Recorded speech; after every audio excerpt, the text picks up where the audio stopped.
રામ વનમાં જાય ને તેથી ભરત એની વાહે ખડાવ લઈને આવીને અને ખડાવ ઉપર મૂકે સિંહાસન ઉપર ને ન્યાય એમ કે મારા ભાઈ ની જ ગાદી હું નો બેહું. એટલે દશરથ નો દરબાર જેની ઇન્દ્ર પણ આશા કરે પણ ભાઈઓ વિનાનો ભેંકાર કરવું ભરત ને કાકડા.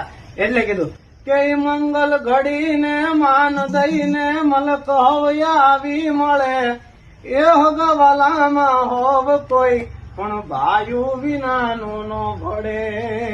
અરે એનો દેખાયો પ્રસંગ દુબળો ને ઉડે કાળા કાગડા. જાજા હગા હોય જગતમાં પણ આપડા ભાઈ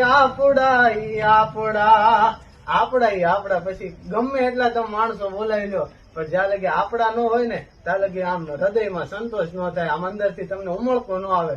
અને કદીક છે ગમે એટલા માણસો તમારા બેઠા હોય પણ તમારા કામ પ્રસંગે તમારા 5 ભાઈઓ તમારા જે ઓળખીતા હોય તમારી જે નજીકના હોય ઈ ન હોય તો એ પ્રસંગ ગમે હોય પણ એ સુનો લાગે.